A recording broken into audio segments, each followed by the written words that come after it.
Hearty welcome to Jnanarjane, Empowering Excellence. Friends, today we have arranged a very interesting session, Internal Audit and Mythology. To impart knowledge in this, we have eminent speaker, C.A. Shivaram Subramanian. He is an expert and head of the department Audit Titan Limited.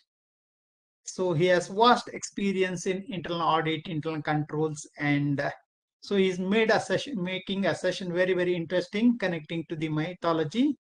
On behalf of Bangalore branch and on behalf of all the participants here, hearty welcome to C.A. Shivaram. Hearty welcome. Thank you so much. Friends, participants, you are the reason for this program. Hearty welcome to each one of you.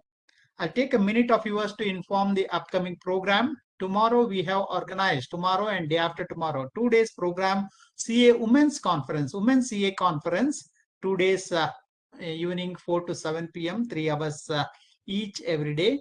2 days, 6 hours learning. It is specially meant for women CAs. I request please inform all your friends and colleagues, those who are interested, please register for this program. Also spread the news.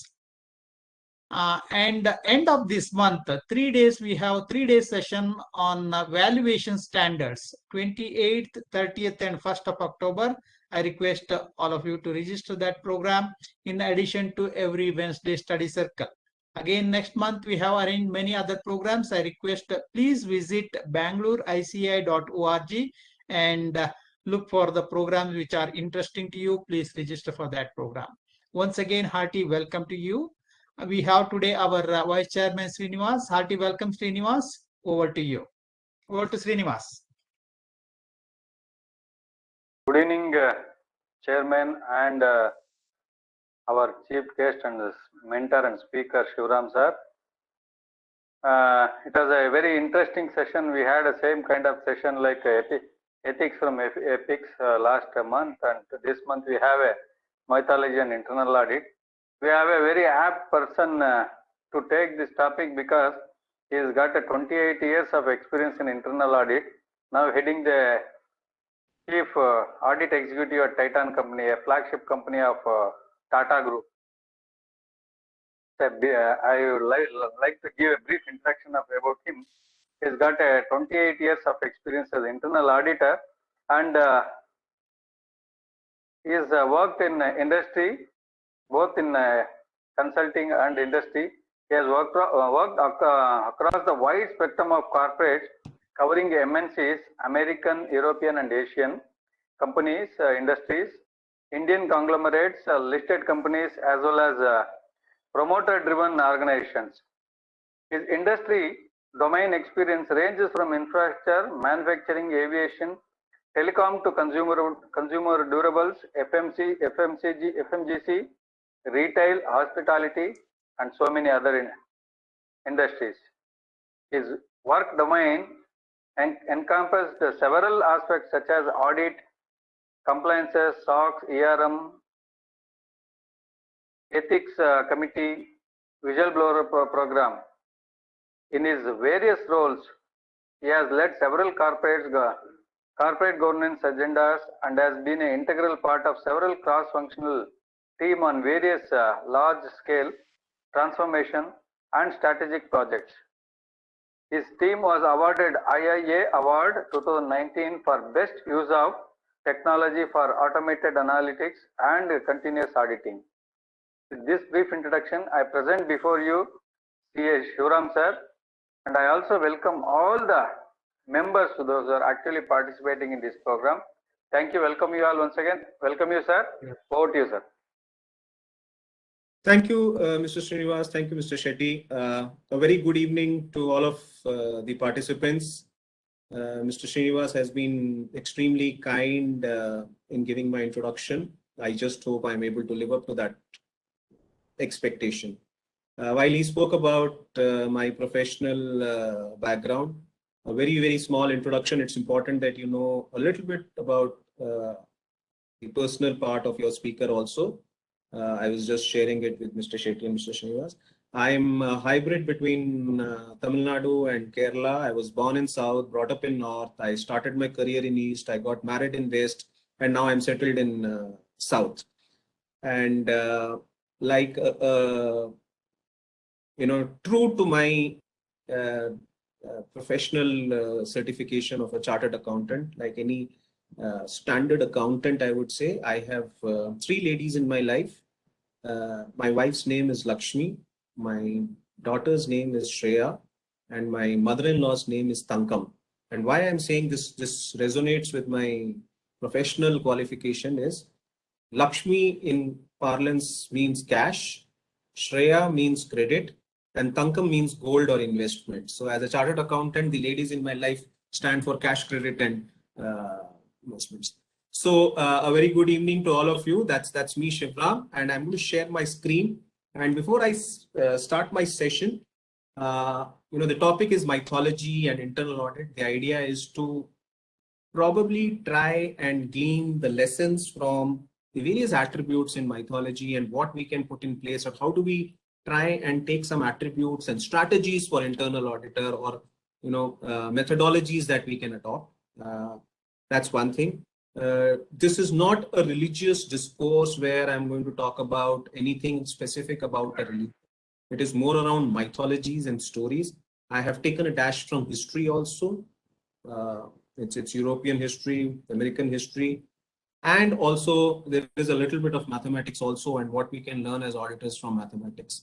So I'm going to present my screen now, and I will just request to confirm whether the screen is visible. Is the screen visible? Yes. Yes, it is.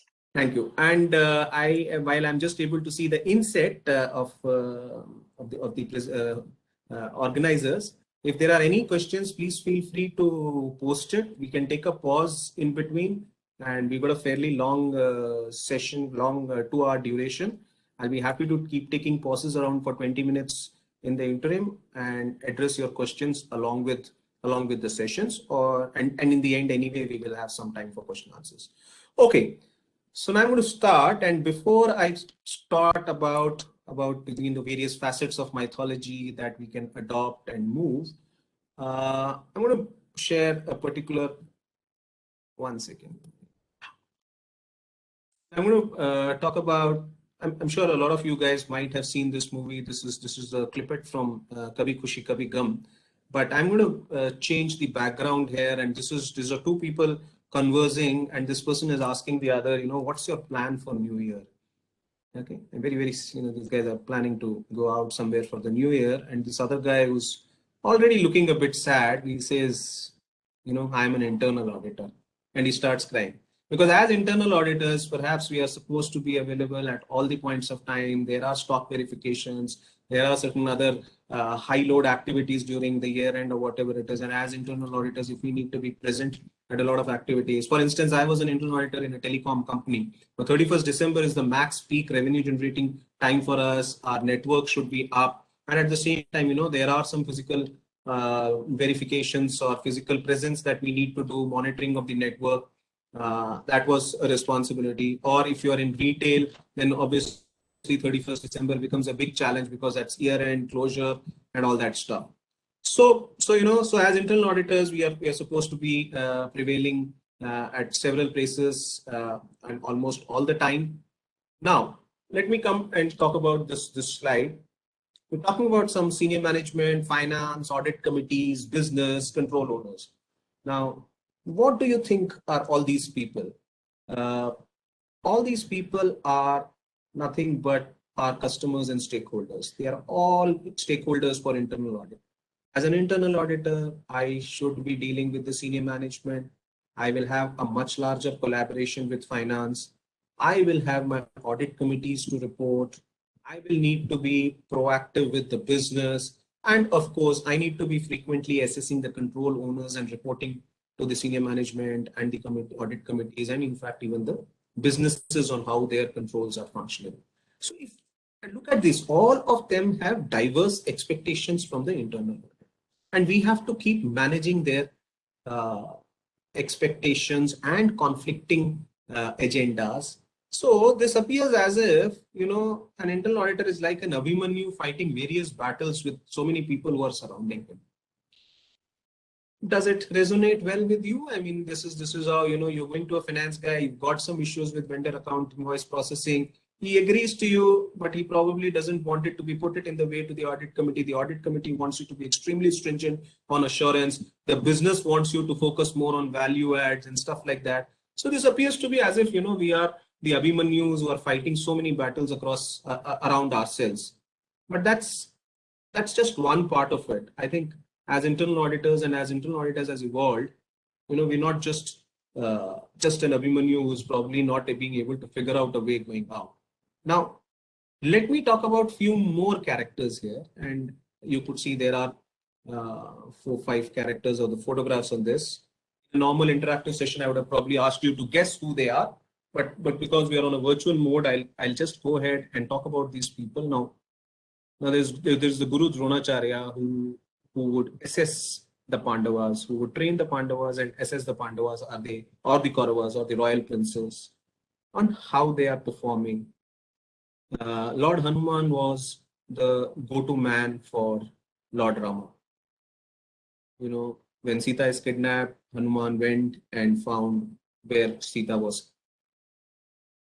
When Lakshman got hurt, he needed an important life-saving medicine, the Sanjeevani. It was Hanuman who went. In fact, in this photograph, you can figure that he was not able to identify which plant or which shrub is the Sanjeevani, so he carried the whole mountain back. So it's like just carrying the whole medical shop back and let the physicians figure out which medicine to be applied. But then he was like the go-to man. Whenever there was a crisis, it was Lord Hanuman to whom Lord Rama went to. Jaya Vijaya, not many people would probably know their story. Jaya Vijaya were actually the gatekeepers for Lord Vishnu. So any point of time, someone would have to pass the route. It would be through Jaya Vijaya. And there was a time when they probably, did not perform their duty fully, and then they were cursed, or in fact, they were a little bit rude to a particular sage, and they were cursed that they would have to spend 7 years in 7 births in the earth and not in the heaven.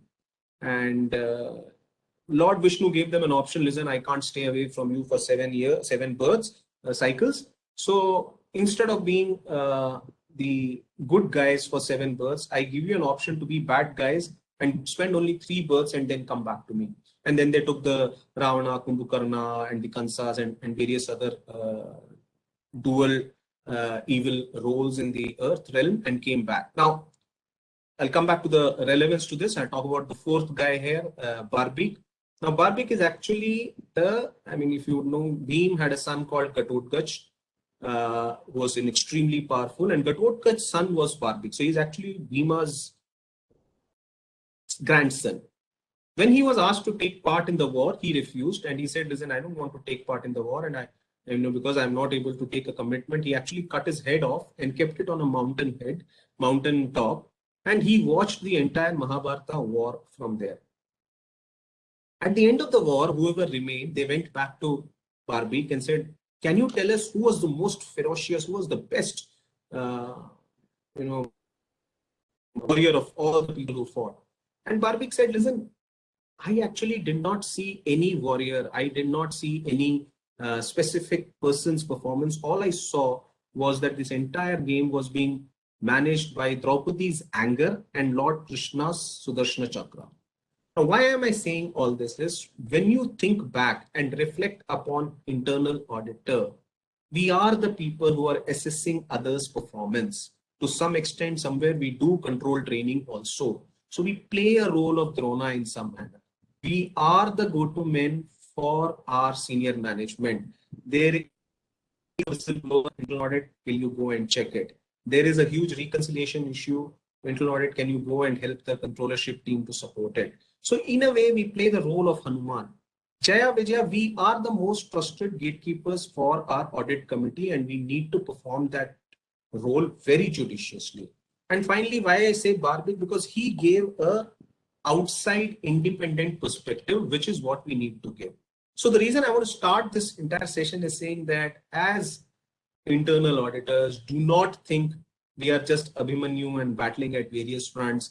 We have all these responsibilities also to fulfill, and somewhere we actually do that. So instead of worrying or feeling that, we are probably managing too many stakeholders and that too with diverse agenda, please try and understand as internal auditors, we are performing much, much more than that. It is just that probably sometimes we don't get a sense of it. Okay, so now this is where I would want to start with. I am fairly confident that looking at this photograph, you would understand that this is talking about Lakshman Rekha. Now, Lakshman Rekha, in my view, has been one of the most initial risk assessment and control. This is like making a very typical RCM, the risk and control matrix. What was the risk? The risk was that a harm could fall on Sita. And what was the control? The control was, hey, here is this line. In your technical term, you can call it a firewall, which cannot be breached by an outsider. Now, we all know, and I'm hoping that we all know, all the youngsters here know, at the end of the day, the control actually did not meet its objective because Sita was eventually kidnapped. Now, what I'm going to tell now is, as an internal auditor, you have 3 stages of approach. The first approach is that we talk about process compliance. Now, if you had gone before Sita was kidnapped, you would have said everything is fine, process is being complied with, Sita is not moving out, the control is working. If you had gone after Sita had been kidnapped and talked about compliance, you would have said, listen, Sita was not supposed to step out, she stepped out, and therefore there is a compliance, there is a non-compliance with the controls requirement, and therefore this problem has happened. Now that's as far as you restrict yourself to compliance, process compliance in internal audit, and therefore you have 2 sets of results before and after an event happened. As an internal auditor, we all need to move to the next stage where we talk about the control adequacy. Now, here the control was that I'm drawing a line, no one can from outside come in, but Sita could move out. Now, does that mean that the control of drawing this line with only one-way movement, inadequate control? Because if this line also did not permit Sita to move out, then Sita would not have moved out and then she would not have been kidnapped. Now that's the control adequacy, and whether you go before kidnapping or after the event, you would have had still the same objective or the same output or the same report by saying that, listen, your control is not adequate because it still allows Sita to move out. Now, as internal auditors, we can do this, but I can typically say that the first question which the process owner or the management will come and say, you want us not to trust our people. If Sita doesn't go out of the line, then how will she collect the shrubs and roots and berries and cook dinner? She obviously has to move out. By putting this control of her not being able to move out, she is probably not able to discharge her duties, and therefore the business objectives will not be met. So that is where, as internal auditors, we need to be more proactive and actually think about the third stage, which is the process efficiency. Yes, the process to be, the control to meet, the first thing you had to do was comply with it, so Sita should not have gone out. Okay. The control should be adequate enough that the Sita is not allowed to go out.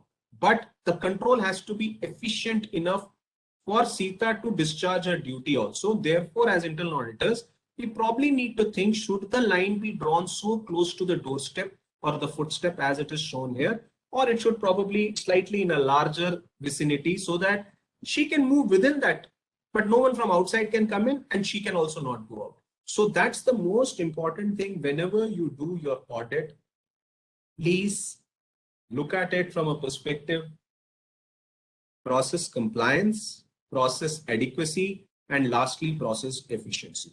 If you are viewing your audits with these 3 lenses, each one of your stakeholder is going to be equally happy. I'll move ahead and I'm going to talk about some attributes which we can learn from the mythology and inculcate as to be a fairly reasonable and good successful internal auditor. First one,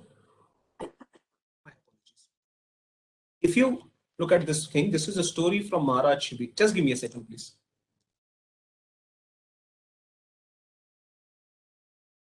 Sorry. Now, this is Maharaj Shibi. There was a small pigeon or a dove which came to Maharaj Shibi and said, please help me, please save me. This eagle is going to eat me. So Maharaj Shibi tells the eagle, hey eagle, don't eat this dove. It has come for my under my sharan. So the eagle says, listen, Raja, if you save this dove, I am going to die hungry. So, you are being unfair.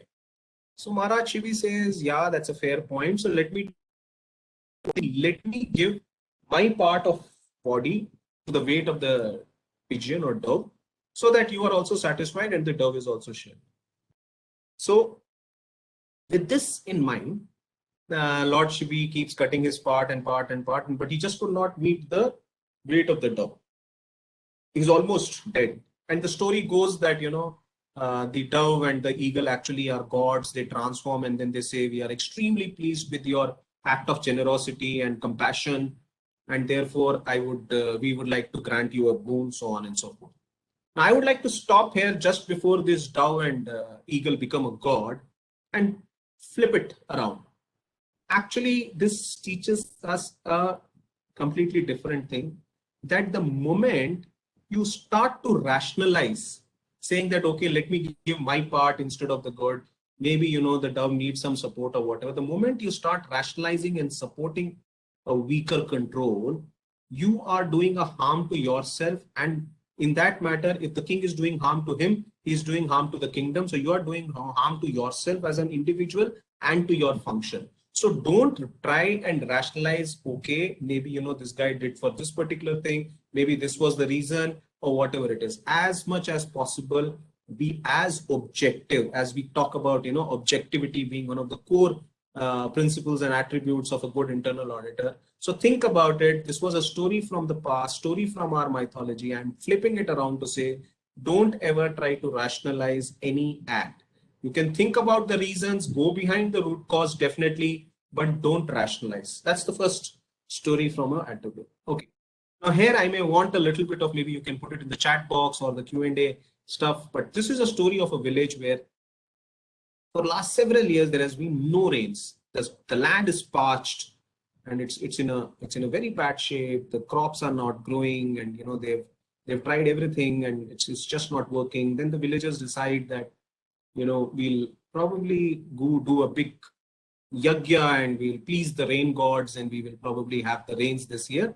So they decide to hold a yagya. They call very learned people from across the various parts of the state and the country, and everyone comes. The stage is set. There is a big mandal. There is a yagya going on, and there's a very obviously there has been a lot of misery in that town. So in that village, so people are wanting to come have a good food. They all pulled in their money and they wear their finest dress and they all come for this function.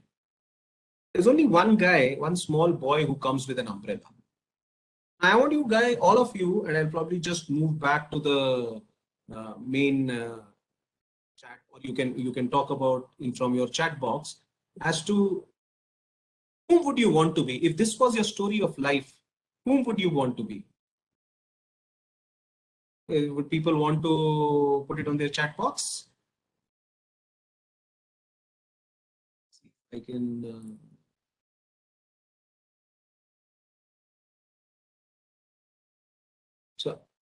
So I am not able to see the chat box, but yeah, I guess.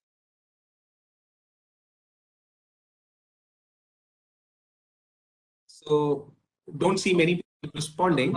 Yeah, yes. Not responding. That's okay. No worries.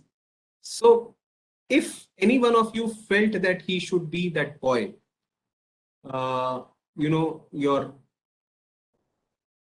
you could have asked for anything else, because if you are an internal auditor and you wanted to be that boy, your wishes have been fulfilled, because as an internal auditor, you should always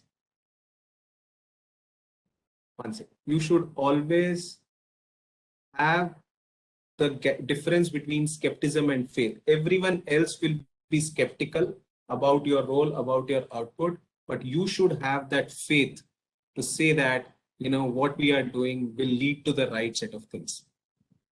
So very important for you, when you look at it, people will throw off, what are you doing? Is it non-value add? What are you doing? Face those detractors with all the kind of faith. Everyone else was skeptic. Okay, fine, we've done this. We are going to call for this yajna, but will it rain or not rain? We don't know. But this guy showed that faith.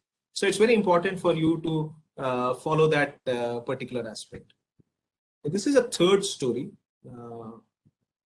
We all talked about Dronacharya in the first stage. Dronacharya, in his younger, he's a very, very renowned, very, very popular Brahmin, a warrior Brahmin.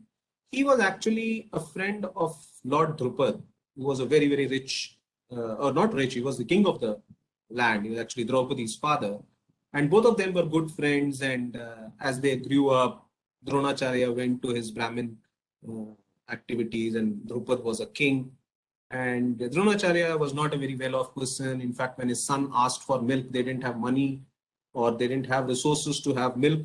So they mixed atta, the flour, white flour, in water and gave it to him as milk. And his son was so happy that he was able to drink milk for the first time. And Dronacharya was actually really sad to say that, you know, I'm such a learned guy, but I'm not even able to afford a milk for my son. So he goes to Drupad, you know, he's a friend. So he goes to Drupad and says, you know, can you give me some money? As give me, I'm in bad shape. You are my friend. Help me out. So Drupad actually refuses to give him any. And he says, you are a Brahmin. Either you ask for dan or you perform some duties and ask for dakshina. And just don't ask for some money. You say, I'm a Brahmin, I need some dan from you, or I'm going to perform these rituals for you, give me dakshina. Just don't say you're my friend, so give me money. So if you look at it, this photograph says that Drupad is walking out with Dronacharya is walking out with anger, and all of us would feel maybe that's not a right thing. He's a king, he's a friend, you can help or whatever it is. But if you look at it, that was the rule. That was a rule, that in the societal rule, I'm not saying that, you know, say that, okay, that was a wrong rule or right rule. That point of time, those were the rules. And as auditors, let us respect the rules fully. Even if you believe that a process is cumbersome or whatever it is, do not just say that, you know, okay, this process is not followed, but it is too cumbersome, so let me just forget about it. If there is a process, if it is to be followed, report the non-compliances. But maybe in the root cause, talk about the fact that the implementation of that process itself is a problem. So therefore, respect the rules. You may say that the rules needs to be changed, but if there is a deviation from the rules, it needs to be reported rather than just being saying, oh, I don't believe that 20 signatures are allowed, or, you know, is the right thing to do. If the process calls for 20 signatures, the 20 signatures are not there, talk about it. But then you can say, listen, this is a too cumbersome a process. You could probably do with 5 or 6, or this is the best way to do it, or whatever it is. So that's the aspect. So we talked about the fact that we need to have the faith. We should not be rationalizing, and we should be respecting the rules.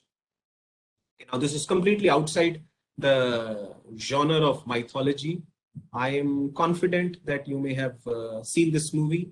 Is it possible that you guys can be less shy, and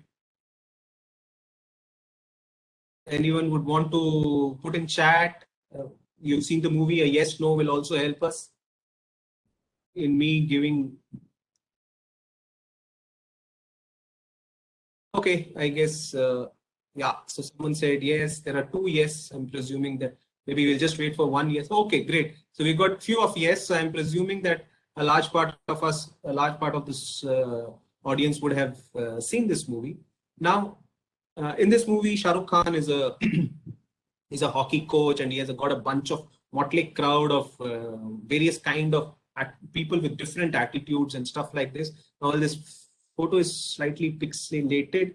Now, this lady in the goalkeeper is the captain, and she's liked a lot. She's a very nice, affable person. She's liked a lot by the entire team. And this lady here is probably the senior most lady but she's a very stubborn person, and has her own views, has a little bit of air about her, or whatever it is.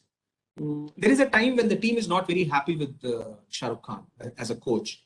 Now this team typically rallies behind one person, a leader amongst them, to go to Shah Rukh Khan and say that we want you to resign.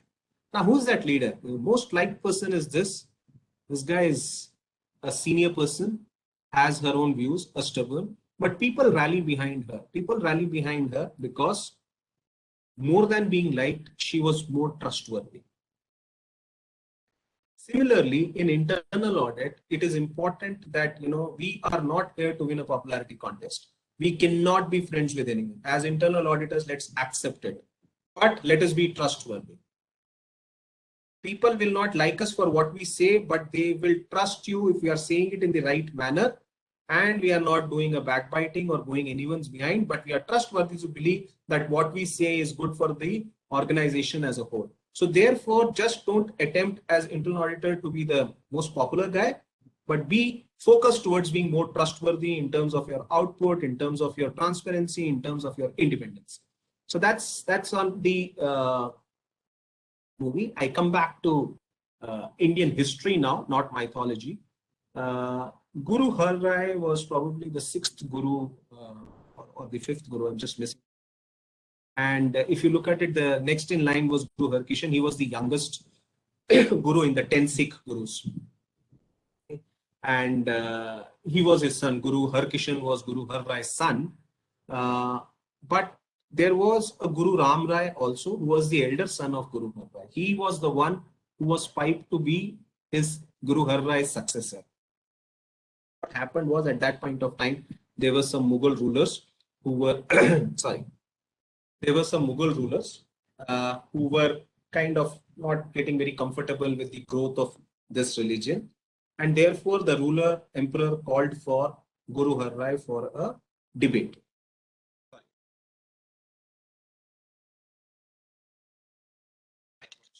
So he called for a debate. And what everyone felt was that Guru Ram Rai is equally competent, so let him go and do it. Let's not risk Guru Har Rai. So he went and spoke to the Mughal ruler. There were a lot of debates and explanations on the teachings of Guru and what it means. Is it anyway trying to somewhere show any other religion in bad light and stuff like that? And there was a lot of discussion going on. There was one phrase where from that typical meaning, it may appear that it was somewhere showing the other religion in slightly negative manner. There was one phrase. And Guru Ram Rai also probably felt that, yes, this is probably the scenario. Therefore, to avoid any further confrontation, he changed the meaning of that. He changed the meaning of that, whereby it at least excluded the other religion from that particular phrase or whatever it is. So then the matter was all resolved, and they came back, and everyone was praising Guru Ram Rai for the stupendous effort he had done. But Guru Har Rai very clearly said that teachings of Guru are gospels. You cannot change it for convenience. You have to have the conviction. Therefore, the most important thing is for internal auditor is also that we don't leave any ambiguity. We understand the objective of processes. We understand the objectives of SOP. We understand the objectives of control, and don't leave anything. So if there is a counter question from a very aggressive process owner or an auditee, one should not probably just leave anything for an ambiguity saying, okay, this can be done like this or that. You have to be accommodative. That's not the question, but you should not leave anything to ambiguity saying, yes, you can do it like this or like that. In the end, what happens is you left the ambiguity. He has understood it differently. You have meant it differently. What goes up becomes completely not in line with what the process owner has thought, and thereby you miss your previous thing. You don't appear to be trustworthy. You may be liked because you are somewhere aligning with that process owner, but you end up being not trustworthy. So that's the other thing. Do not leave any ambiguity. Now this is another attribute. Now if you see this person, his name is Carolee Takacs. I'm going to be speaking about it, but before I close it, I will be probably asking a question, and that question is right now I'm asking think about it, what is, what do you see, what do you believe from this photograph? What is the first thought that comes to your mind? Keep looking at it and keep hearing me also. Now in 1936, he was a shooter, an excellent shooter. And he was a part of Hungarian army. He was piped to take part in Olympics. In 1936, he was not allowed because at that point of time in Hungary, sergeants were not allowed. Only commissioned officers were allowed to take part in Olympics. So he missed out. In 1940, while there were major reforms in Hungary, but the Olympics got cancelled, so he could not take part. 1944, the Olympics again got cancelled. This was all because of World War. And in 1948, so imagine in 1936, obviously, if he's about to take part, means he has been practicing before that itself. So let's assume he was practicing from 1934. In a span of 14 years, from 1934 to 1948, he has waited, and 1948, he wins a gold medal. But the story that I want to talk about is not as much about that, but if you could probably just give your sense on what do you see unique, or what comes to your mind when you look at this small photograph. I'm opening the chat box just to see if someone would want to respond. Someone said left hand. That's great. Anyone else wants to take a call on this? Okay, focus. Yeah, that's absolutely the right thing. Yes. So what happened was, in this entire story, someone mentioned is that 1938, he actually injured his shooting arm. In 1938, when he injured his shooting arm, he was shooting with the right hand, he injured his, and imagine now, in 1938, he injures his shooting arm, the right hand, he starts practicing with the left hand, and in a span of 14 years, look at that, someone talked about desire, someone talked about focus. Yes, if you look at his face, that's the grit and determination that he had, and exactly the same thing, it is the perseverance and training. Imagine now you're starting from 1938 with your left hand, practicing shooting and become an Olympic medalist, as well as have that perseverance to wait for 3 more Olympics to go ahead, take part and win a gold medal. And that's something which internal auditors should keep doing extremely oftenly. So that's the another attribute that one talks about the internal auditor. Now, we've talked about training, we've talked about our being trustworthy, we've talked about not leaving ambiguity, we've talked about skepticism, faith, not to rationalize. These are the definitely the softer skills and development. I'm coming to a little bit of more, in terms of approach and give real life examples also. This anyway is a story about Kennedy. Kennedy is visiting NASA, and in his usual flamboyant way, he goes, meets, and in the corridor, he also meets a janitor. And very, I would say, in a very indifferent manner or whatever it is, he just asks, "Oh, what are you doing here?" And the janitor replies that, "I'm helping put a man on the moon." No, this guy is actually mopping the floor, but he believes his work is also important enough that he's helping put a man on the moon. That's an extremely eye-opening statement, so to say. And why I'm saying, I'm probably giving an example from a real life scenario. You were auditing FMCG, which was manufacturing, let's take chips, potato. Okay. And we were getting a lot of cases where there was an extreme amount of sales return happening, and as auditors, we were doing their warehouse audit and CFA audit, and obviously we saw a lot of sales return, and we were doing a basic CFA checklist audit. A lot of times we feel, what is it? We're doing a checklist audit or whatever it is. But when we saw that there were a lot of sales return, and we took it up as a mandate within that warehouse audit to understand why these so many sales return are happening. After all, this company was a cash and carry company, so the distributor would pay money and then only pick up. So there was no question of someone giving material just to book false sales or anything. The money was coming, only then the material was. But typically they were saying, I didn't ask for this, I asked for something else. So we did a lot of analysis to understand from warehouse, is it the location where it is going, where there is a problem? Is it the type of vehicle that we are using, a truck, a tempo, or a smaller vessel, smaller vehicle, or club load where this problem is happening? Is it distributors who are far off, distributors who are close by, distributors on upcountry, or distributors who are in city? all those combinations. We also went to say which bay is creating larger problem and all that stuff. And then we realized that one particular factor which was having a larger concentration of sales return was the timing when the stuff was loaded. So anything which was getting loaded between 5 to 7 p.m. was showing a certain amount of higher quantum of sales return. And in the warehouse checklist audit, we also looked at the fact that typically you would have seen it in all cases where the yellow lights have been converted to the white bulbs. So that was one of the requirements which the warehouse guy had to do, the CFA guy had to do, and he had not done it. And then we realized that this was all because the company had different cardboard boxes for different types of flavors. They, in order to optimize that, made it into one. And they were marking, and they had printed all the flavors, and they would mark a tick through a sketch pen or a marker to say that this contains this. Now between 5 to 7, there is a bit of light, natural light not being there. Therefore, the pickers were not able to pick the right set of boxes. And because they were asking for a blue flavor and I was ending up giving a red flavor, the distributor was saying, I don't want this. Now imagine it was probably looking at the yellow and white bulb combination itself and probably trying to focus that particular change from an audit perspective would have resulted into such a big efficiency parameter coming in. Therefore, it is very important never to undervalue your work. Even I'm not saying we are janitors or whatever it is, all we are trying to say is as internal auditors, we should always be proud of what we are doing because our work definitely matters. Even if it is a small thing, it has larger repercussions, it has larger implications. Therefore, do not think that this is such a stupid thing to see whether yellow bulbs have been converted into white bulbs. I am giving you a real life case where it has had an impact. Now, we talked about a few attributes of a typical internal audit, and I'm going to talk about some strategies that we can adopt. Sorry.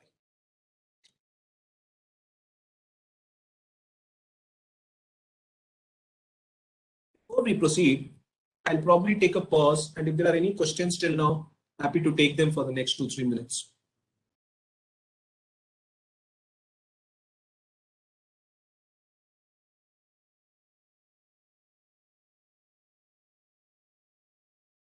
So I have kept my both Q&A and chat box open. If there are any questions, people can just post it. We'll take a minute or two's pause here.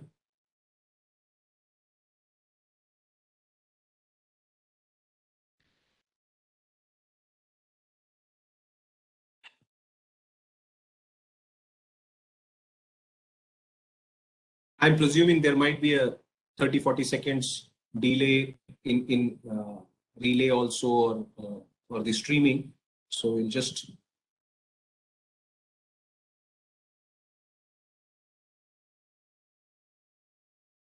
okay. I am not seeing any questions. So in case there are anything on the chat box, certainly take it. Please don't feel hesitant to ask any questions. Now we move to strategies. Now, I'm sure you would have heard this in Christianity, the promised land, or there is one promised land, which is the Jerusalem. The Jews also. In our Hindu mythology, there are typically 3 promised lands. What you aspire for to achieve in life. The first one, as you would have heard, certainly is Swarga, heaven. Now, typically, heaven is a place where you will see a lot of people enjoying. You will find Indras with the Somras and Apsaras and all the pleasures of life and stuff like that. You will see it's all happening there. It's a great place to be. But parallelly, if you look at the king of Swarga, Indra, you will see him actually on his mount with a Vajra in hand, and there is an underlying current because in Swarg is always under attack. Swarg is always under attack from the Asuras. Okay, so that's one set of story. The second one is Mount Kailash. Mount Kailash is where we talk about Lord Shiva and Parvati staying with his family. And here you find a completely different thing. Here you find people extremely content, as the word is. And look at, people are living in complete peaceful coexistence. You see the goddesses Vahan, the lion, is happily coexisting with bull. Typically, a lion kills a bull or a. But here they are, and even if you look at it, Lord Kartikeya is not here. But if you look at it, there is a snake on Lord Shiva's head. That snake on Lord Shiva's neck. That snake actually eats rats and mushaks. Lord Ganesha's this thing is mushak. Vahan is mushak. But they are living. Lord Kartikeya's Vahan is peacock. Peacock eats snake. But all of them live in absolute contentment. So this is another type of destination where you are completely content and living peacefully. The third one, as we call, is Vaikunt. Vaikunt is where Lord Vishnu resides, and this is a completely different place where everyone is happy and there is a lot of engagement between Lord Vishnu and the people out there. But what I'm trying to say is, keep these three stories in your mind and now cut and come to our real life scenario. Take Swarg as your typical business heads and the frontline guys. They're always under constant pressure of sales target, cost targets, SLAs, turnaround times, and everything. They're constantly under that pressure. Okay. Look at Mount Kailash as the typically the managing director or maybe the senior management also, where they're fairly content. They're focusing on business. Yes, they're discussing your audit report, but they're not agitated. And then you have finally the Vaikunt, or you can look at it as board, where they're engaging, they're asking you questions, they're asking larger questions on control, assurance, governance. Now, the same observation is discussed at all three levels, but obviously the manner and the strategy in which you would do, or for that matter, one business head could be like Swarg, where there is constant pressure. One business head could be like the Kailash, where there is contentment. One business head could be like your Vaikunt, where there's a lot of engagement. He says, okay, what more can you do? Can you help me with this? XYZ. Therefore, it is very important that as internal auditors, we need to have different strategies with different stakeholders, or the same type of stakeholders with completely different personality. It's definitely not a one-size-fits-all solution. So think about it whenever you go. Are you talking to someone in the environment of Swarg? Are you talking to someone in the environment of Mount Kailash? Are you talking to someone in the environment of Vaikunt? If these are regular process owners with whom you keep meeting, you can you will know. Else, go test the waters, figure out where he is, and you report your observations and present your observations, keeping this in mind. So that's the the first thing, or rather this is the first thing we are talking about, is looking at different strategies for different stakeholders. Okay, now I'm not going to be asking questions here, but simply say that this is Shikhandi, and I'm maybe 50% of us understand who Shikhandi is. Now, Shikhandi was actually a lady in her previous birth. She had the objective of killing. She was somewhere, she felt she has been wronged by Bhishma, who was the grandfather of all the Pandavas and great. And therefore, she had to commit suicide for some reason, and she wanted only one thing, that her birth be for the reason to kill Bhishma, or be the reason for death of Bhishma. So she came as a Shikhandi, which is like a transgender in her next month, and she took part in the Mahabharata war alongside Pandavas, because Bhishma was on the other side with the Kauravas. Now, what happened was that Arjun took Shikhandi in his chariot when he was fighting Bhishma. And what happened was, no one was able to defeat Bhishma. But when he saw Shikhandi in Arjun's chariot, he said that I will not fight a woman or a lady, because I know she is a lady from her previous birth. Therefore, he threw his arms down and Arjun could kill Bhishma. I'm going into an extremely thing, killing and all. Obviously, as internal auditors, we are not looking at that level of any aggression. But the idea is, you will in your life also face people who are extremely, extremely tough when it comes to process owners. When you are going to them, look at this strategy of get your own Shikhandi, because that is a person against whom even the biggest warrior Bhishma would lay down his arms. So this Shikhandi could be a person, this Shikhandi could be something else. If you are going to talk about a compliance issue with a sales director, and there are big issues, But if he's going to be pushing you back on business pressures and stuff like that, try and see if you can get your legal counsel with you. If you are going and discussing something with your promoters, try and see if you can get someone else who also has an objective to counter him, get him. Finally, Shikhandi, as I said, need not be only people, only your collaborators. Data analytics is also a Shikhandi. Whatever a person may argue, if you are able to demonstrate with facts and data, the other guy will have no reason but to throw down his weapons and agree with you.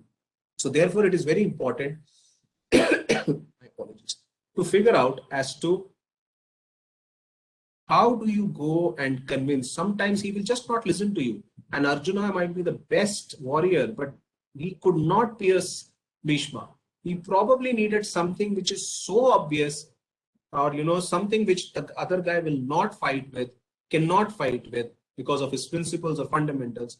And that is what you need to do. When you are going with a tough guy, think about it. Do you have your Shikhandi? So that's the second part on this part. Third thing. Now, this is, again, I just realized that we are talking to an audience in probably predominantly South, but this is a movie Simba, which came a couple of years back. And there's this dialogue which Ranveer Singh says that, "Bhau je mala mait nahi te sang. Tell me something I don't know." Okay. Excuse me, just give me a second. Sorry.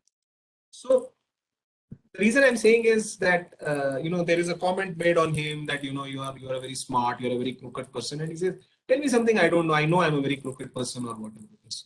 Now the reason I'm saying it, and I'll probably give you an example here. Now there are 3 movies. Pushpak was probably the after evolved Indian cinema, this was the first silent movie, and not during those silent eras, but this was the first silent movie. Appu Raja was another movie where you had this technical brilliance of this team, which was able to show Kamala Hassan as a dwarf as well as a tall guy, and you didn't have that much of VFX and all at that point of time. This is probably movies from the late 80s or early 90s, and you didn't have that kind of VFX, but they made such a brilliant way of showing Kamala Hassan as a dwarf. And then you had this movie called Michael Madana Kamraj, which is a Tamil movie where you had 4 Kamala Hassans in the movie, each 4 of them distinct. Now at the end of the movie, everyone looks the same because of some reason they have to change their physical appearances. But when you watch that movie with the same type of Kamala Hassan, but when that person acts in that character, you could easily make out that this is the character we are talking about, even if all 4 of them would look exactly the same. Now, what am I trying to say is, one of the common links, obviously, apart from the fact that all 3 movies had Kamala Hassan, is that the director of this movie was Sangeeta Srinivasan Rao, and he created brilliant movies and got the people engaged and shared something new. Like internal auditors, even if we are doing concurrent audit, even if we are doing probably the same audit once in 2 years or once every year or whatever it is, pick up one area, identify something different, identify something new, and keep your audience engaged. That's very important. That's all. So that's what exactly I meant by saying, tell me something I don't know, tell people something new, keep them engaged, and share something new very regularly. Now, this is a story on Lord Krishna and Sudama. Again, a story of friendship. Both of them were childhood friends. Obviously, Krishna being the king of Dwarka and all. And Sudama again fell through very poor days. But he, without any expectations or anything, he went and met Lord Krishna. And because he was meeting his friend, he wanted to carry some gift. He carried a bundle of rice flakes, avil, or whatever we would call it in Kannada and Sindhu. But the rice flakes is something. Poha is the Hindi word to this. And he went, and then he was speaking with Krishna. He was, he wanted to ask also, but he was very hesitant. He was happy to see his friend and all. And then Krishna sees this small bundle and he says, "Oh, this looks very nice. And what is it?" And he opens. He says, "Oh, this is poha, my favorite." And he picks up a handful and eats. And he says, "You're so tasty." And Sudama is feeling very shy and, saying, "Okay, I'm such a poor guy. This guy has all nice savories and everything, and he's eating this very basic stuff which I've got from home."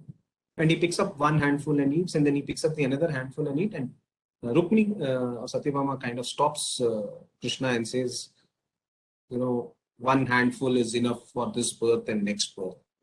Now the story goes that, by the time Sudama goes home, he changes. There is a lot of prosperity in his house. He's got a big house now. He's got a lot of money. His wife and children are wearing extremely fine jewelry and silk cloths and everything. Now, the reason I wanted to say this point and what we should learn as internal auditors as a strategy is what Satyabhama Rukmini said, one mouthful is enough for this birth and next birth. What I want to say is that when you have good number of issues and you have to present on your quarterly basis to the audit committee or whatever it is, don't put everything. If there is a way to defer some, save it for the future. Obviously, it means that you have done one audit, you've got 3 great issues, you have to present all the 3. But if you've got 4 or 5 audits, you've got 6 or 8 good issues, hold back 1 or 2. Unless they are really fraud issues, burning issues or whatever it is, hold back. Show it in the next quarter. Okay. And for this quarter, maybe I'm saying don't tell it to anyone. Discuss it with the, your primary and secondary stakeholders or whatever it is. But when it comes to the management where they have so many things to do, their attention span with internal audit is going to be limited. Every time you will have to keep delivering. As they say, you're as good as your last innings only. No one is going to probably take your averages or whatever it is. Save something for the future. Don't absolve it. Keep going to the management, keep showing it, get the, if it is an important aspect, get those remediations done. But to showcase it, keep it and save it for the future. So that's one more strategy, so that you're constantly giving something which is there, and your own credibility keeps spreading and your consistency keeps spreading. Okay, from mythology, I'm again coming back to history. In the World War II, there was a very freak incident which happened, was that Germany had almost finished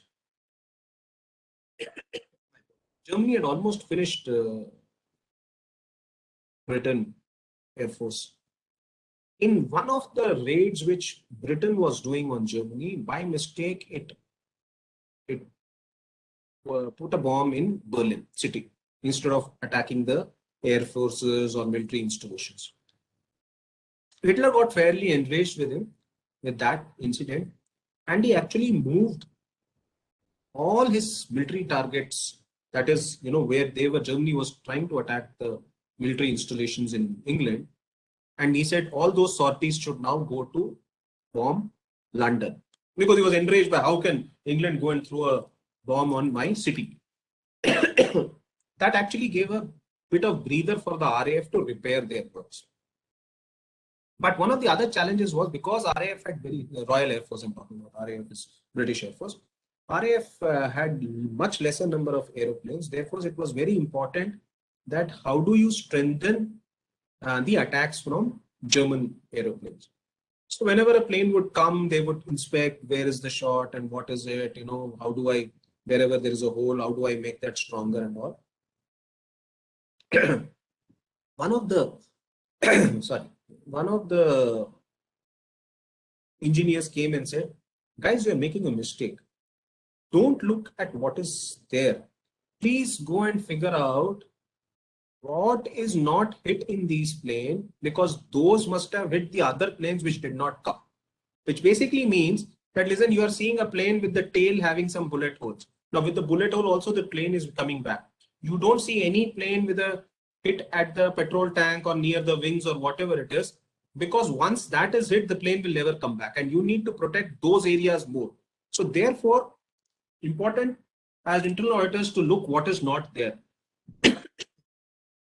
A very classic example, I'm sure you must have all heard about it, even if you've not probably have a full current knowledge on what happened in Satyam. But the Satyam scam was that there were huge amount of false billings which created cash when they were shown as cash collections from the customers and shown as fixed deposit, but there were actually no cash on these fixed deposits had all been burst and on already. But it was clearly showing that we have some 50,000 more people who are being billed and therefore there is a revenue. It wasn't that model. That actually led to understanding or a much larger appreciation of the risk of ghost employees. I'm just giving you one example of what to look when you say, look what is not there. Is that if you're looking to look at ghost employees, look at employees, because you can't go and do a physical verification if there's a big company, let's say like 8,000, 10,000 employees. So look at employees in the master who have never filed a pains claim or any reimbursement claim, who has never been promoted, who has never taken a leave travel allowance, who has never taken a leave. Now, because if you're an employee, some point of time you would do some of this.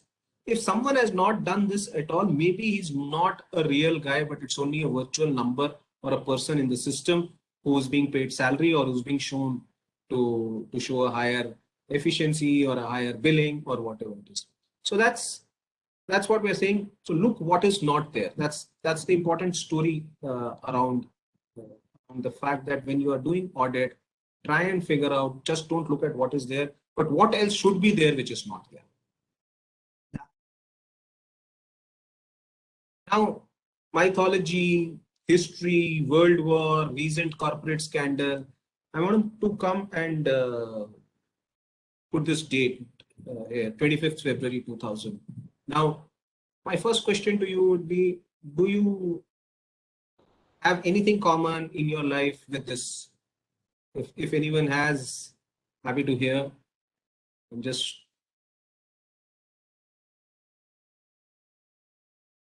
okay.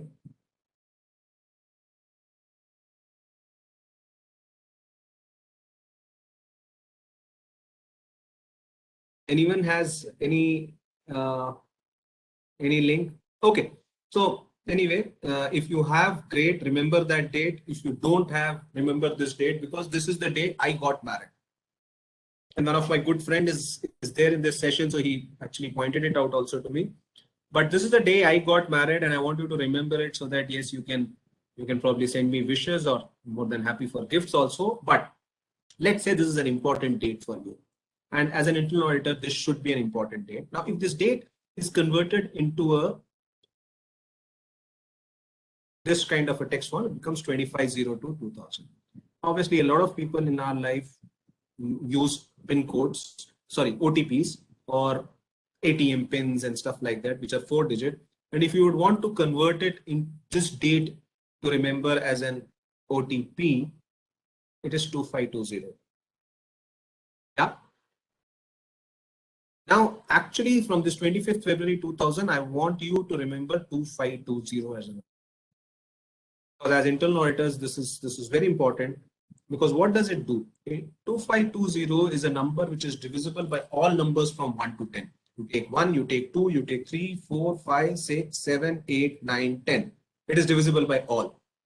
And what does that mean? That we have to be, as internal auditors, be adaptable to align with all types of people. If they are tough process owners, there are some process owners who are not tough, but they just don't respond. They're very, very silent, introvert, or purposefully non-responsive. Or you will have very aggressive process owners, or you will have very conducive process owners, or you will have someone who's probably slightly afraid, awed by internal auditors. So you will have to be adaptable and aligned with all kinds of people.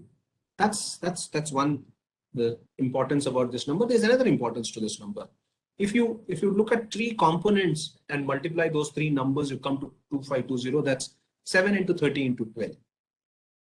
Now, this basically means that be available 7 days a week, 30 days a month, 12 months a year. So as internal auditor, we should be available for everyone, whether it is for an audit query, whether it is for a request, whether it is for responding to a specific request from the management, or a specific request from the process owners. As internal auditors, we need to be adaptable to align with all type of peoples and be always available. So 25th February 2000, ladies and gentlemen, my marriage and my marriage date, and 2520, a synopsis of that. And by the way, from the time I started making this presentation, I've changed my PIN numbers from 2520. So it will not work on my cards. But anyway, 2520, be adaptable, be aligned to all people, be available always. So that broadly is bringing to a closing remark. I just have only 2 slides more to speak. I think I've done good on time, probably finished off faster than what I was expecting. But I'm going to give a pause again. I'm going to only have 2 more slides. So happy to take questions then. Happy to take questions now.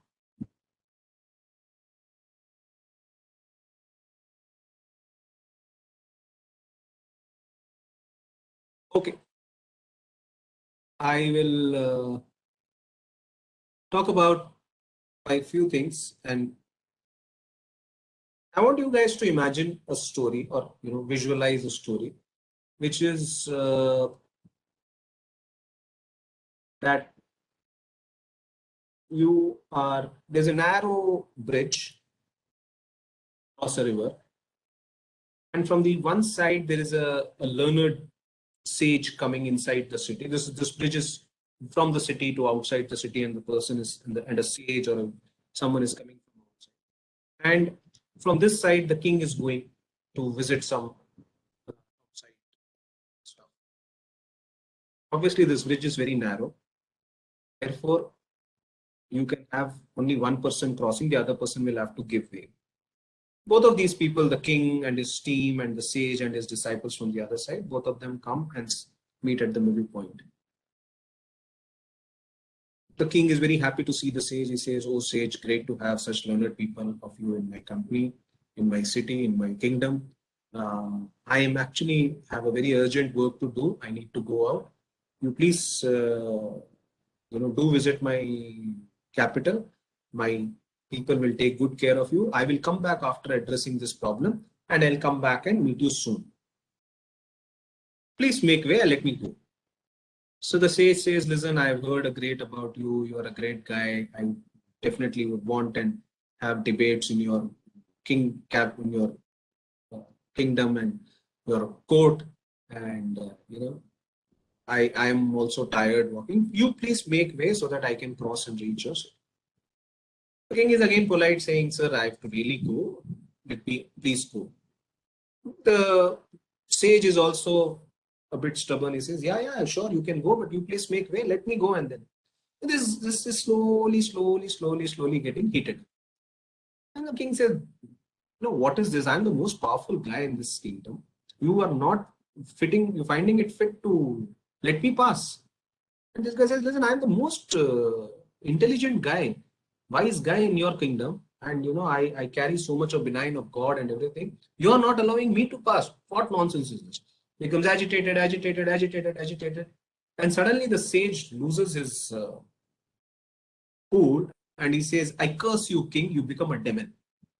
And suddenly there is a whole lightning and everything, and the king becomes a demon. And what does the demon do? It at the first instant eats the sage. This is the story. Now close your eyes and think about it, that the king is a process owner or a business head, and the sage is the internal auditor. You keep fighting. Both of you do not leave any scope for anything. End of the day, what happens is you probably stick to your point and demonize him by putting him in an extremely bad light. But if he's powerful enough, what is going to happen is, end of the day, he's going to eat your peace of mind. So therefore, always think, when you reach these points where it's a point of no return, what is more important? Is it to win or to be right?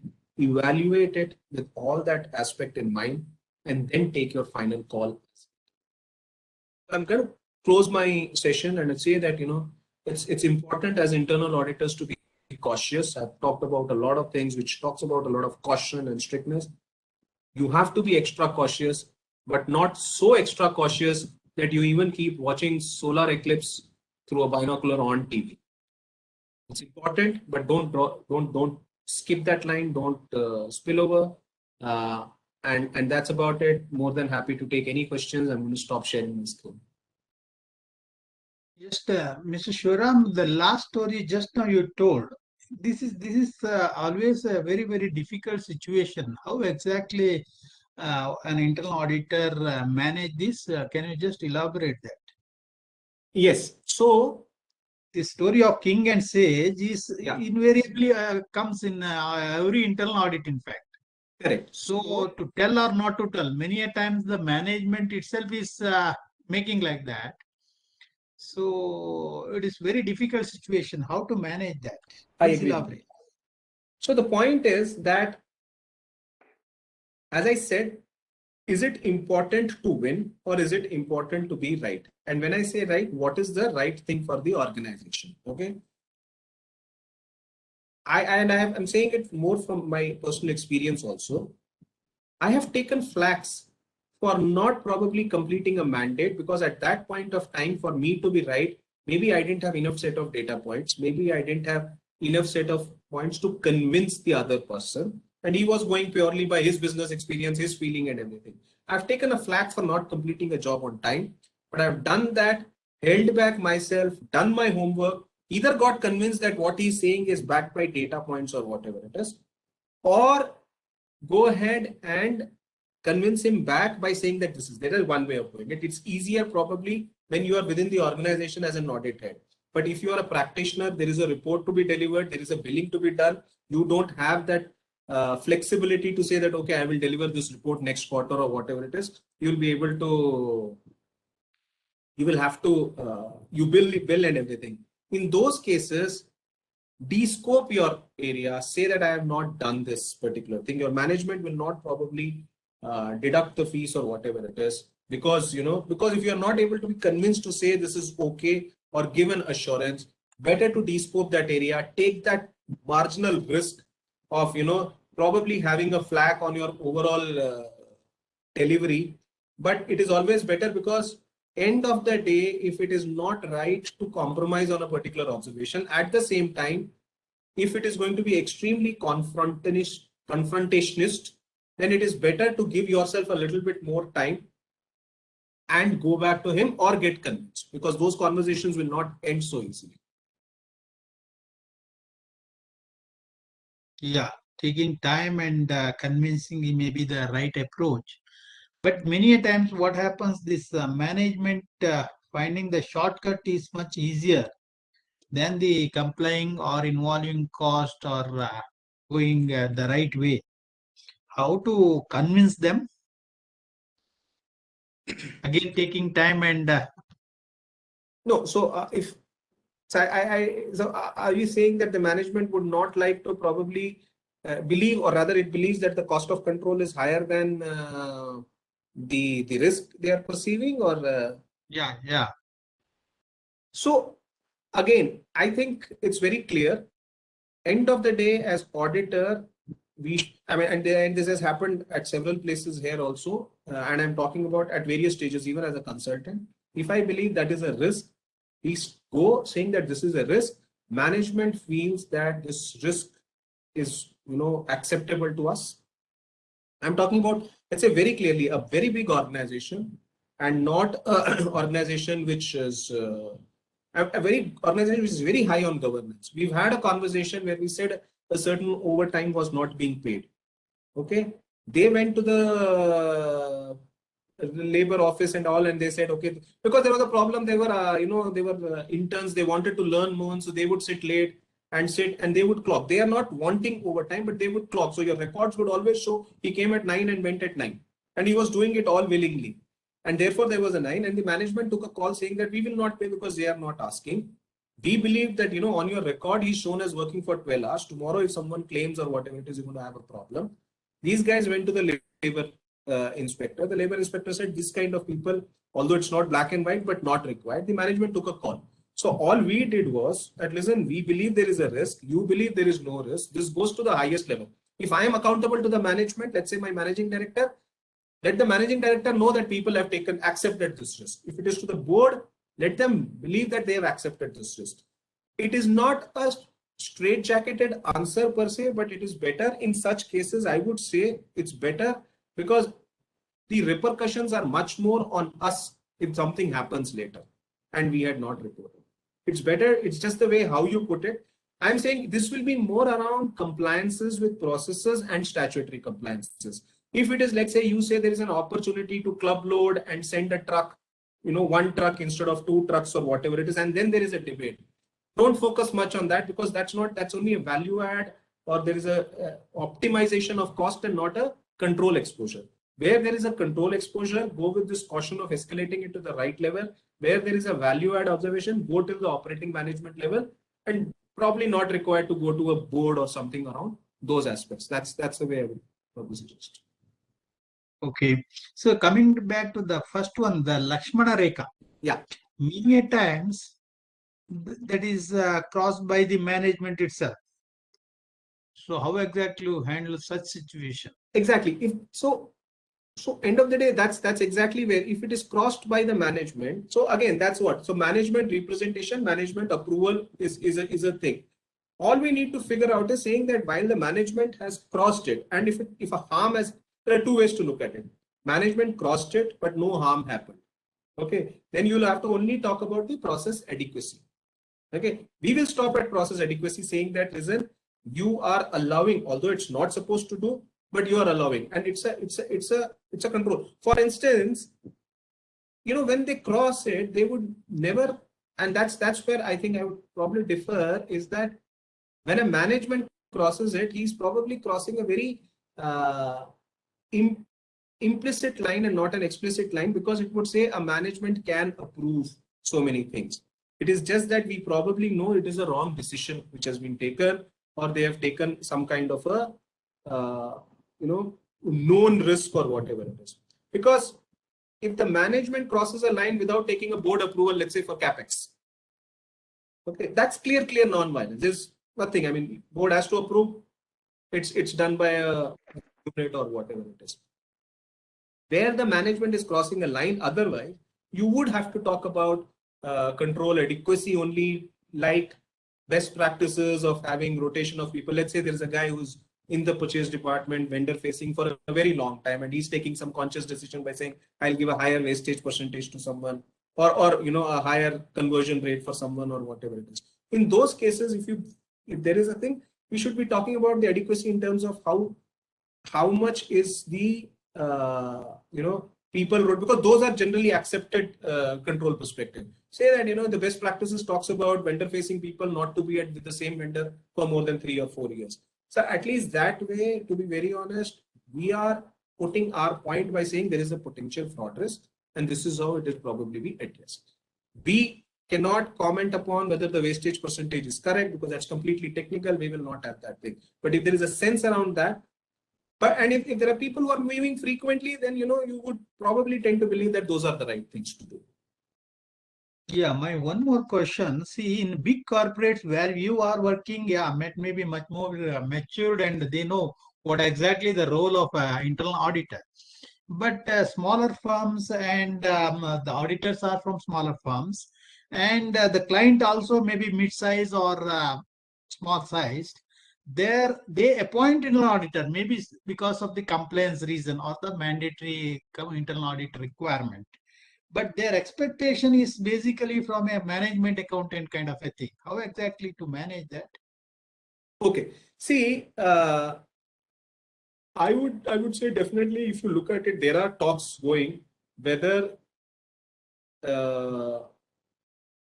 we need statutory audit itself for private companies. There are talks about this, and right or wrong, I'm not going to get into it. Okay, but the point is, for smaller organization, the first thing we need to understand is, if it's a smaller organization which is working more on its own capital or self-generation of capital or whatever it is,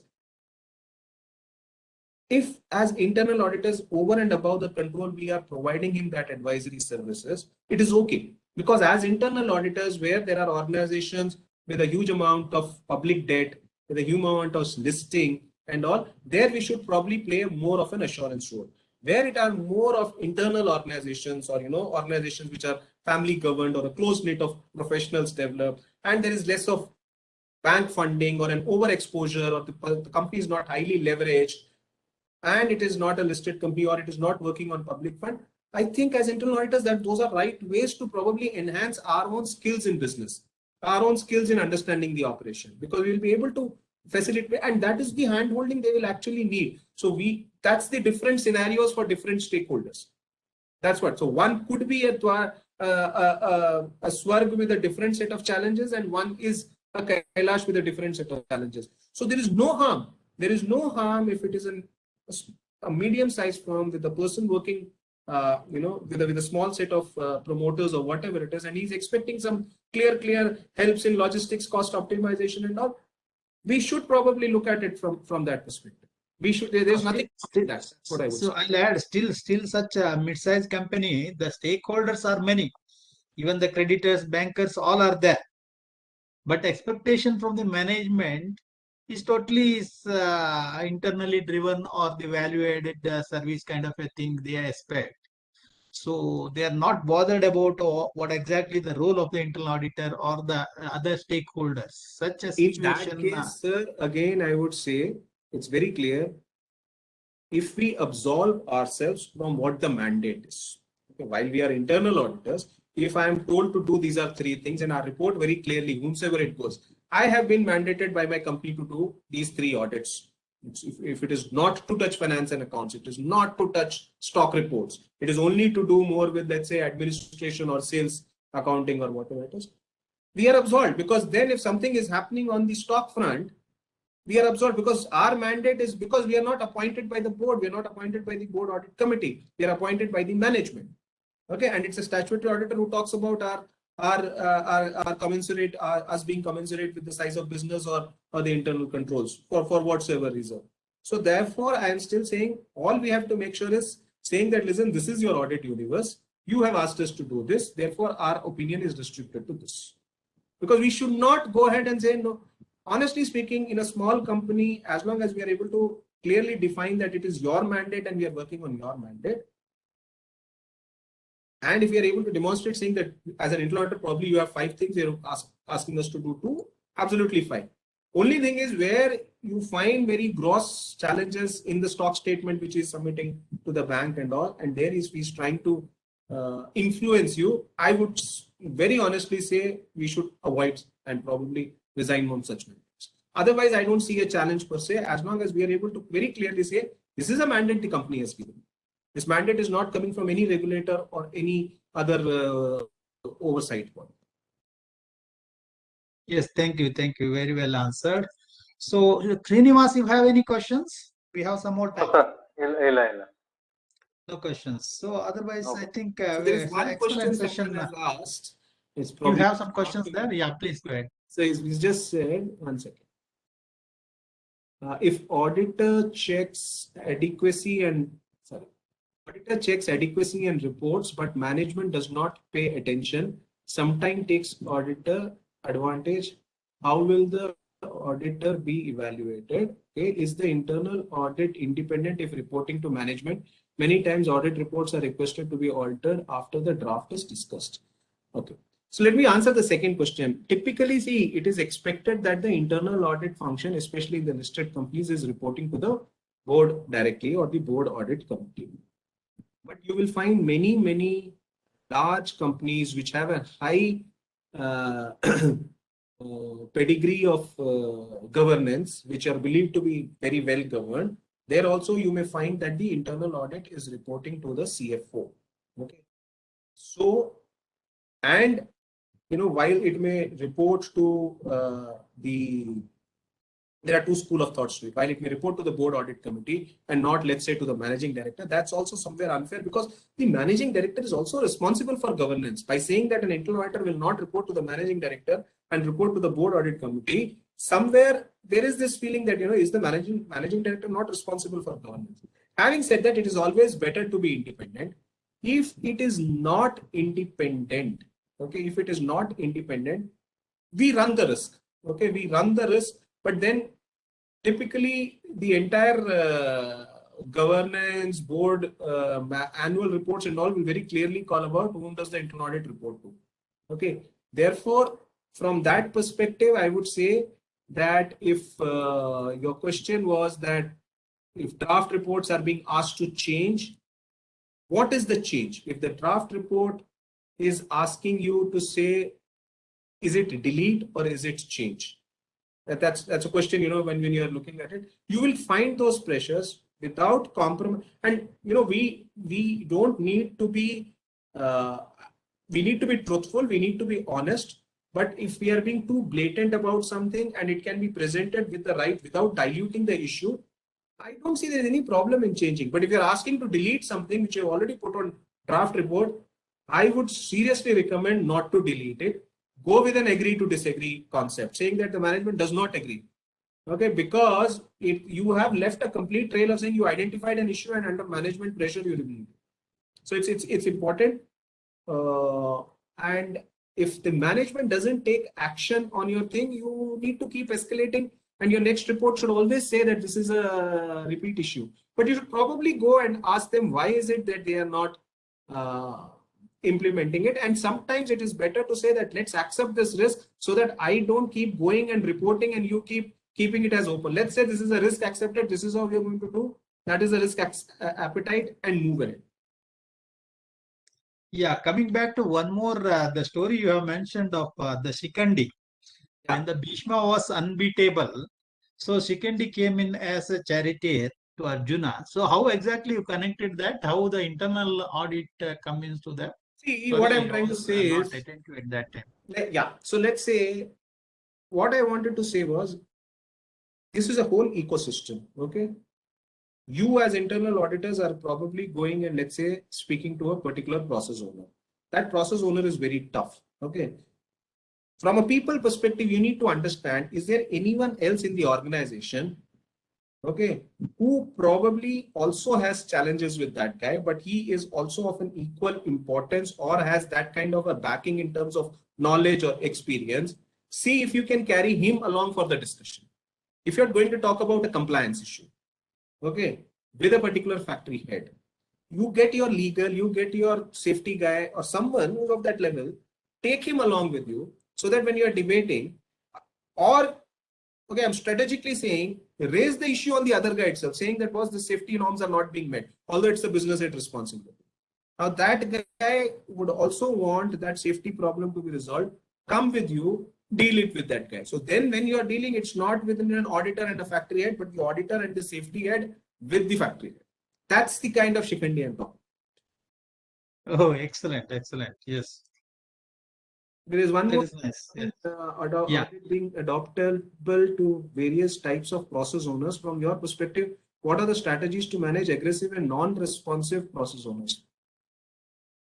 See, as far as non-responsive process owners are concerned, it is pretty clear that you will have to bite the bullet sometime and go to the next level with a very, very clear thing. This guy is not responding, and we are going to issue a no response or no management comment or no action plan report. Because we were so bothered with having to issue a report with the process owner responses, and we worry about, next time he may create more problem if I pester him, or there will be one or two people, I'm not denying it, but not all 100 are a problem. So if there are 100 process owners, 10 may be non-responsive, out of which one may be a problem. But use this logic of going ahead with taking that bite the bullet and say, this time I'm going to report the final thing to the senior most person saying I did not get any response, as long as you have given enough reminders, given enough escalations and all. Okay, once or twice they will create a lot of issue, but when they know you are going to stick to your ground, you will have that respect from the senior management as well as this process owner. And I'm telling you, I've also worked in, today I might be working in Titan, but my large part of my organization, I worked in a CA firm, which has been a mid-sized CA firm. And we've seen this, we've boutique internal audit firm, and we have seen this. There are cases where someone has come and said, you are an outsider, I'll not give you the data. Okay. And I've taken a stand. Listen, I have been approved by the board to do audit and access to all data. If you are not going to give me, not my responsibility to go and take approval, your responsibility to go and take an approval that this data will not be shared. Okay, it happened twice or thrice. Okay, and one report we sent saying that we didn't get the data. Simple, we didn't, and immediately after that everything changed. So it is just that sometimes we have to take that conviction and say let's do that. For once or twice there was a problem, there were ifs and buts, there were a lot of questions. But it actually ironed out. First of all, when I made this statement, out of 10 people who will say I will not give you data, 5 people started giving the data. Out of those 5 people, if 1 or 2 created a problem, the rest 3 were okay. So with the worry that, what will they say, we were getting stuck. Very clearly we said, we are authorized to have all the data. You have a problem, you go and get an approval from the board that no, this data need not be given. It's the other way around. I will not run for approval, you will have to run for approval. So that's just to answer to your non-responsive process owners. In terms of things, see, aggressive process owners, very simple. If you have data points or whatever it is, keep your calm, keep saying. He may sometimes transgress into becoming personal and saying you don't understand anything. Your age is my experience and all those stuffs you will hear. I've also heard it and I've come to that stage. If you are clear with your point, keep your cool. But this is exactly, if you become more aggressive, it's going to be the sage and the devil story. He's also going to get more aggressive. Keep your point. He says, I don't agree. Say, yes, okay, we agree to disagree and move out of the room. Yes, yes. Coming back to that story, World War story, that many a times we notice what is not there. Yeah. We notice what is there. So how exactly to solve that issue in internal audit? Many a times we don't notice which is not there. Yeah, so when I say what you notice, what is not there, as I said, we gave the example of, let's say, which is an employee who is not there. So look at everything that a person has not done. Rather than taking all travel claims, take all people who have not given any travel. That was just one example. Let me talk about something else. Okay, let's say there are some bonuses, or when I say bonuses means or loyalty points. Okay. Let's say your loyalty points are dependent upon a phone number.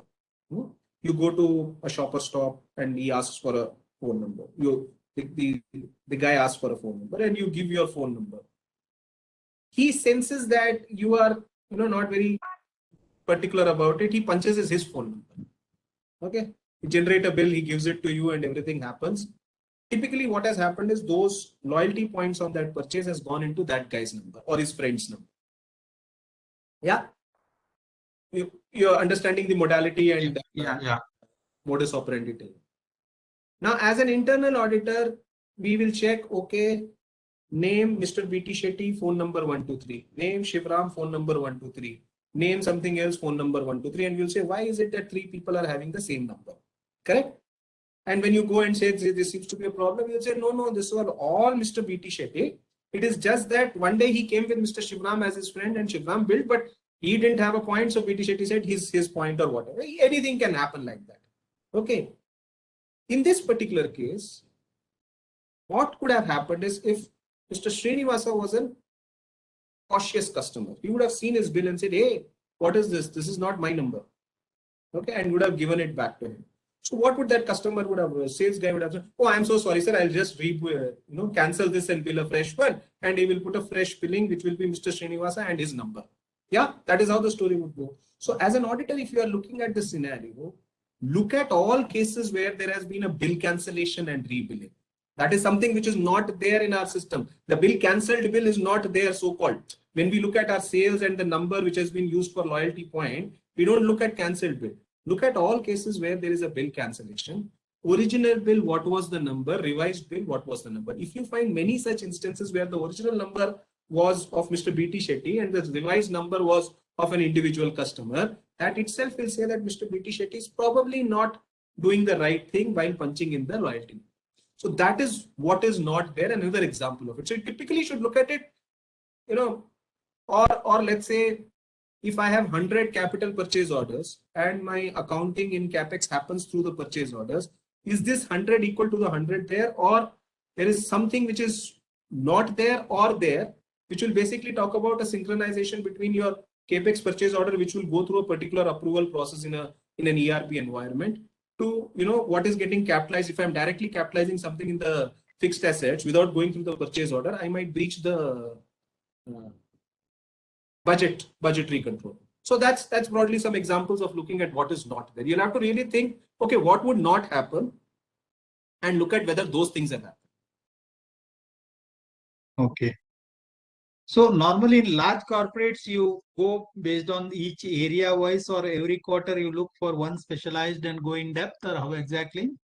No, so typically in the last few organizations where I have worked, which are fairly big organizations, the concept is we have an audit universe, which will include all line items which needs to be audited. Whether there are 10 manufacturing plants, 6, 7 sales areas, it could be channel retail sales, trade sales, e-commerce sales, or it could be finance and accounts, and within finance and accounts, treasury, indirect tax, accounts closing process, accounts payable. We'll have a long list. For instance, currently in Titan, we have some 350 item list.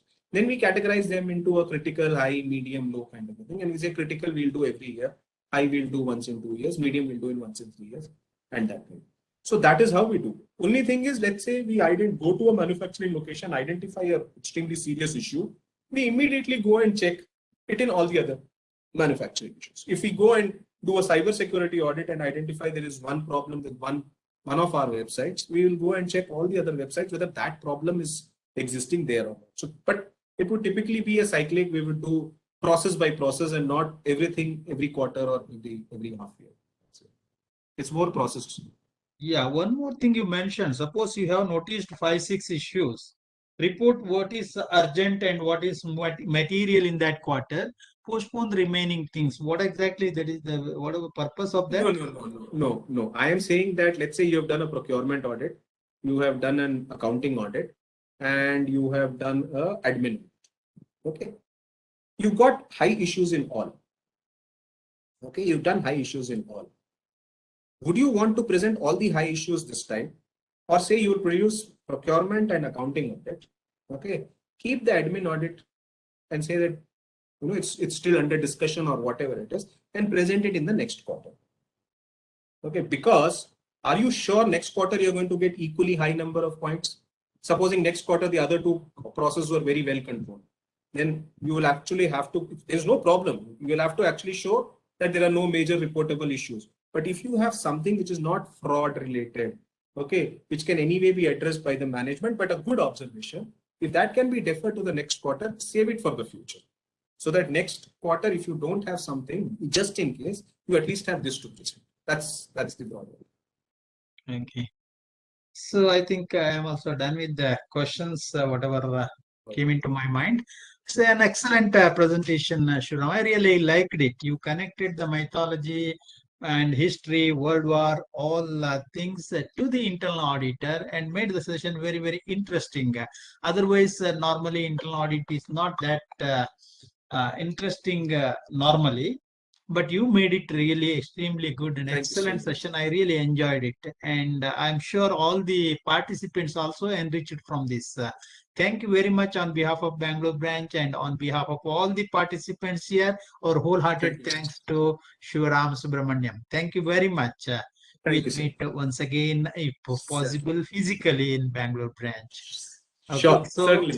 this kind of session should have happened physical. There the interactions, questions and involvement of the participants makes much more interactive and understanding easy. So in virtual session, people are little may not be that much involved.